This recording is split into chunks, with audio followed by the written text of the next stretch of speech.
ভাবছি যে আজকে না ফিশ ফ্রাই খাবো। হ্যাঁ, এটা কি ভূতের রাজা দিল বর যে হাতে হাতে তালি দিলে যা চাইবি তাই চলে আসবে? প্লিজ একটু দাও না, প্লিজ প্লিজ প্লিজ প্লিজ। ঠিক আছে, চ দেখা যাক।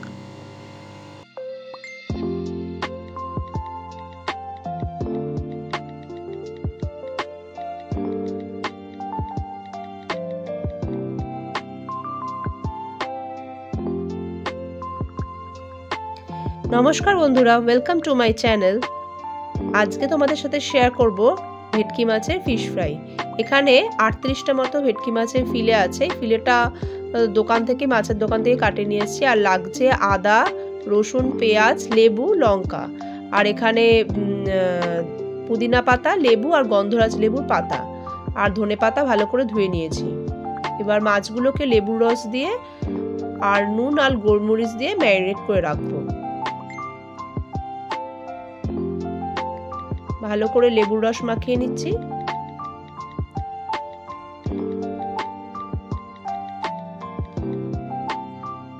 নুন দিয়ে দিতে হবে,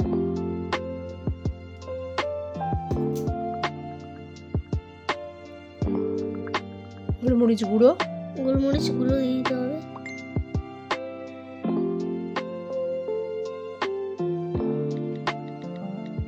বা সবকটা মাছের পিসে মাখিয়ে রাখবো।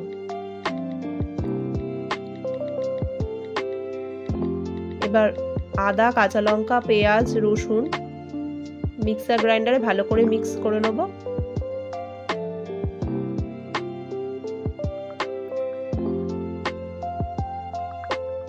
একটু গন্ধরাজ লেবুর যে খোসাটা হয় না, হালকা করে একটুখানি গ্রেট করে রাখছি, যেন সাদা অংশটা যেন গ্রেট না হয়। গ্রেট হলে তাহলে কিন্তু তেতো হয়ে যাবে।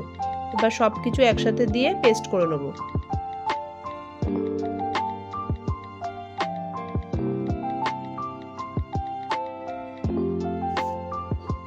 এখানে এক মুঠো মতো পুদিনা পাতা নিয়েছি আর 4টে গন্ধরাজ লেবুর পাতা নিয়েছি।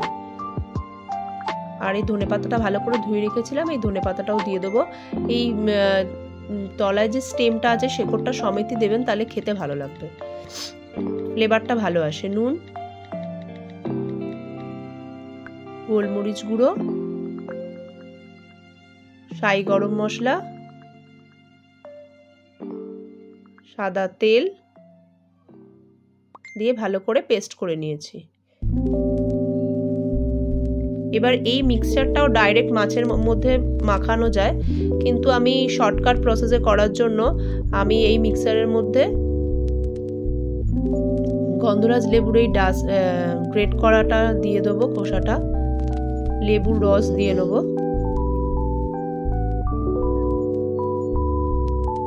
লেবুর রস দিয়ে দিতে হবে চিপে চিপে।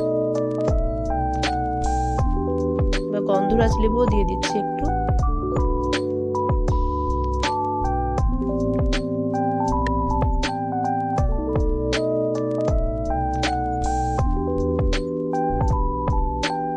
ফ্লেভারটা ভালো আসবে। এবার 4টে ডিম দিয়ে দেবো। এই ডিমটা আপনারা পরেও দিতে পারেন, যখন মাছটা শুধু এই পেস্টটা দিয়ে মিক্স করে রেখে দিয়ে পরে ডিমের ব্যাটারে চুবিয়ে বিস্কুটের গুঁড়ো দিয়ে ফ্রাই করতে পারেন। আমি এটা একসাথেই করে রাখছি, তাহলে মাছটা একটু সফট হয়।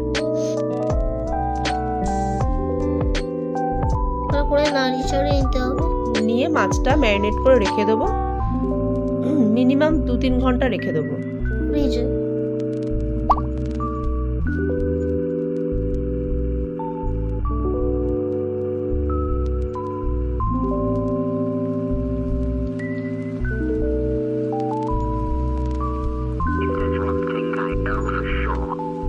মাছগুলোকে ভালো করে মেখে নিতে হবে। এখন এর মধ্যে আমি কর্নফ্লাওয়ার অ্যাড করব না। এখন এর মধ্যে কর্নফ্লাওয়ার অ্যাড করলে না ফিশ ফ্রাইগুলো বেশ ক্রিস্পি হয় না। কর্নফ্লাওয়ারটা অ্যাড করব মানে বাইন্ডিং করার আগে, যখন ফিশ ফ্রাইটা বাইন্ডিং করার সময় আমি কর্নফ্লাওয়ারটা অ্যাড করব। এখন আমি এমনি এটা ম্যারিনেট করে ফ্রিজে রেখে দেবো। অনেকে কি করে, যখন কর্নফ্লাওয়ারটা অ্যাড করে বাইন্ডিং এর আগে, তখনই ডিমটা ইউজ করে, সেটা করলেও হবে। আমি এটা একেবারেই করে নিয়েছি, চাইলে ডিমটা পরে ইউজ করলেও চলে।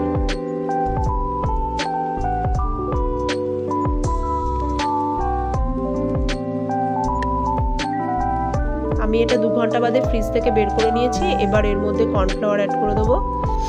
আমার এখানে অনেকটা মাছ আছে, 38 পিস মতো মাছ আছে, সেই জন্য আমি পুরো কর্নফ্লাওয়ারটাই আমার দিতে লাগবে।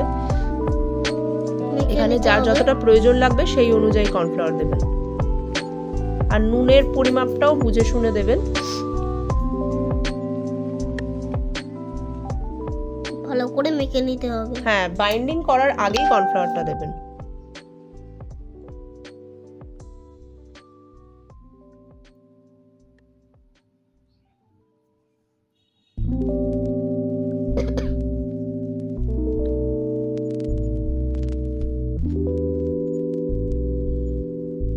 আমি এখানে ব্রেড ক্রাম্বস নিয়ে নিয়েছি, আপনারা চাইলে বিস্কুটের গুঁড়োও ব্যবহার করতে পারেন।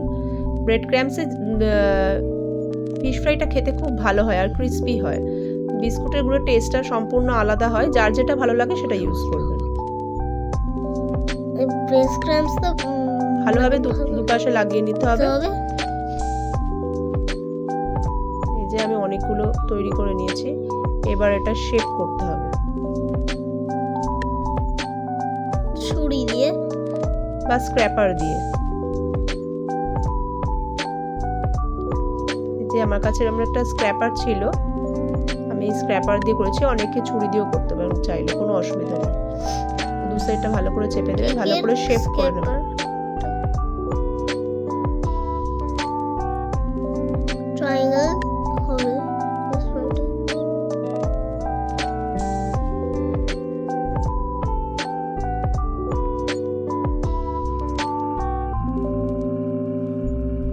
তেলটা গরম করে নিয়ে ভাজতে দিয়ে দেবো।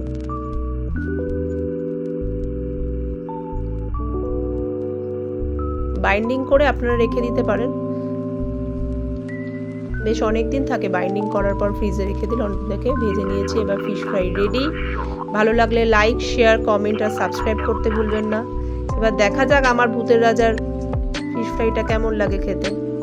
আগে ওর ঠাকুমা ট্রাই করছে,